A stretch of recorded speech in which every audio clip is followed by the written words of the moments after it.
नमस्कार, मैं Uday Shankar. News bioscope में आप सबों का स्वागत है। झारखंड के बजट सत्र का दूसरा दिन था। पूर्व मुख्यमंत्री हेमंत सोरेन को उम्मीद थी कि उन्हें विधानसभा की कार्यवाही में शामिल होने की इजाजत मिल जाएगी। पीएमएलए कोर्ट से हालांकि याचिका खारिज हो चुकी है, लेकिन हाई कोर्ट में उन्होंने याचिका दायर की है और कहा है कि उन्हें सदन जाने की अनुमति दी जाए। उस पर हाई कोर्ट में बहस हुई, लेकिन फैसला रिजर्व रख लिया गया। अब बताया जा रहा है कि उन्होंने सिर्फ 3 दिनों के लिए सदन जाने की इजाजत मांगी है, लेकिन उन्हें इजाजत मिलती है या नहीं, इस पर अभी सवाल खड़े हैं। हमारे साथ ज्यादा जानकारी के लिए हमारे सहयोगी नीरज जुड़े हुए हैं, सीधे चलेंगे उनके पास। नीरज, अदालत में क्या कुछ बहस हुआ और बहस में फैसला रिजर्व रख लिया गया, क्या कुछ जानकारी मिल रही है? देखिए, पीएमएलए कोर्ट से जो फैसला आया था हेमंत सोरेन की याचिका पर, उसी याचिका को हेमंत सोरेन ने झारखंड हाईकोर्ट में चुनौती दी थी और चुनौती देते हुए विधानसभा सत्र में जाने की जो है कोर्ट से आग्रह की थी, जिसपे पिछली बार भी सुनवाई हुआ था और आज भी सुनवाई हुई है और सुनवाई के बाद फैसला सुरक्षित रख लिया गया है। आज जब झारखंड हाई कोर्ट में सुनवाई हुई, उस दौरान झारखंड के पूर्व मुख्यमंत्री हेमंत सोरेन की ओर से वरिष्ठ अधिवक्ता कपिल सिब्बल दिल्ली से वर्चुअली मोड में जुड़े।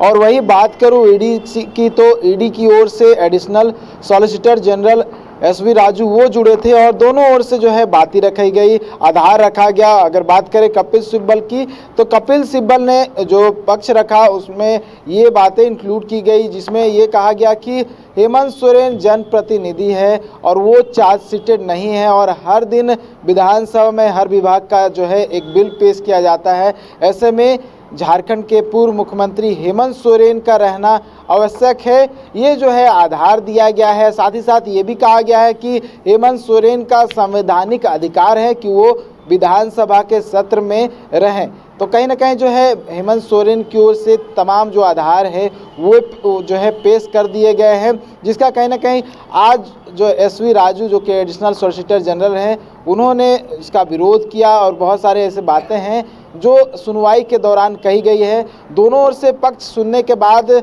हाईकोर्ट ने अपना फैसला सुरक्षित रख लिया है। लेकिन देखिए, पीएमएलए की जो फैसला आया था, जिसमें हेमंत सोरेन की ओर से ये हवाला दिया गया था कि ढुल्लू महतो जो कि विधायक है, नलिन सोरेन वो भी विधायक है, और पूर्व मुख्यमंत्री मधु कोड़ा, ये 3 लोगों का जो है रीज़न दिया गया था कि ये भी पहले जो है इस तरह के मामले में फंस चुके हैं, लेकिन विधानसभा सत्र में उन्हें जाने की जो है कोर्ट से इजाज़त मिली है। ठीक उसी प्रकार से उन्हें भी इजाज़त मिलनी चाहिए, लेकिन क्योंकि पीएमएलए कोर्ट ने उनकी जो मांग थी, जो याचिका थी, उसे खारिज कर दिया था और हेमंत सोरेन ने झारखंड हाईकोर्ट में उसे चुनौती दी थी और उसी मामले में जो है आज सुनवाई हुई है।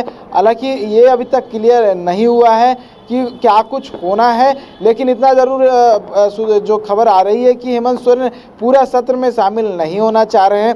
कुछ दिन जो है निर्धारित है जिसमें बहुत आवश्यक हो जाता है जाना, वो दिन जो है अभी तक स्पष्ट नहीं है। कौन कौन सा दिन जो है वो चाह रहे हैं उन 3 में, लेकिन ये बातें सामने आ रही कि 3 दिन जो है 3 दिन शामिल होने की मांग की गई है। लेकिन जब ऑर्डर होगा तब पता चल पाएगा कि कौन से 3 दिन के जो है उन्होंने इजाज़त मांगी थी और क्या इजाज़त मिलती है या नहीं मिलती है, लेकिन इंतज़ार करना होगा। हो सकता है कि 2 दिन के अंदर जो है ऑर्डर आ जाए, लेकिन इंतज़ार करना होगा झारखंड हाईकोर्ट का निर्देश का, झारखंड हाईकोर्ट की ओर से क्या कुछ ऑर्डर आता है, क्योंकि आखिरी फैसला जो है झारखंड हाईकोर्ट का होता है। बिल्कुल नीरज, कहा जा सकता है कि अभी भी इस पर प्रश्न चिन्ह लगे हुए हैं कि उन्हें इजाज़त मिलेगी या नहीं। अब बिल्कुल कह सकते हैं प्रश्न चिन्ह है, क्योंकि ऑर्डर रिजर्व है, दोनों ओर से जो है पक्ष रखा गया है। बहुत सारे ऐसे धाराएं हैं, बहुत सारे ऐसे जजमेंट्स का जो है हवाला दिया गया है हेमंत सोरेन की ओर से। जब हेमंत सोरेन के जो अधिवक्ता है पक्ष रख रहे थे और पक्ष रखने के बाद जब कोर्ट से बाहर निकले तो हमने उनसे बातचीत की और उनसे पूछा कि आज जब सुनवाई चल रही थी उस दौरान आप लोगों ने क्या कुछ जो है पक्ष रखा है, क्या कुछ आधार जो है आपने दिया है और किस आधार पे आप चाह रहे हैं कि हेमंत सोरेन विधानसभा सत्र में शामिल हो। तो उन्होंने कहा कि पूर्व जजमेंट जो है वो झारखंड के नहीं बल्कि पूरे देश भर में जो इस तरह के जो मामले हैं वो सामने आए हैं और उससे संबंधित जो जजमेंट आए हैं वो कहीं ना कहीं जो है आज इस आधार जो है वो झारखंड हाईकोर्ट में पेश किए गए हैं, उस पर मौखिक बहस भी की गई है। तो ये तमाम बातें जो है हेमंत सोरेन की ओर से कहा गया है, लेकिन आखिरी निर्णय जो है झारखंड हाईकोर्ट को लेना है। झारखंड हाईकोर्ट क्या कुछ कहती है और क्या कुछ करती है, क्योंकि पीएमएलए के तहत जो है अधिक अलग दायरा जो हो जाता है ईडी का, क्योंकि ये थोड़ा मामला भी जो है अलग है। क्योंकि पीएमएलए कोर्ट ने जब हेमंत सोरेन की याचिका खारिज की थी तो यही हवाला दिया गया था कि पीएमएलए की विशेष धाराओं के तहत जो है परमिशन नहीं दी जाती है। हो सकता है कि इसी तहत जो है आगे की जो है कार्रवाई हो और जो फैसला है तो इन पीएमएलए के धाराओं का भी में भी हो सकता है कि उसमें जो है जिक्र हो, लेकिन इंतजार करना होगा झारखंड हाईकोर्ट के फैसले का। बिल्कुल, क्या कुछ निर्णय आता है। नीरज, फिलहाल हमारे साथ जुड़ने के लिए धन्यवाद। लौटते हैं एक और बड़ी खबर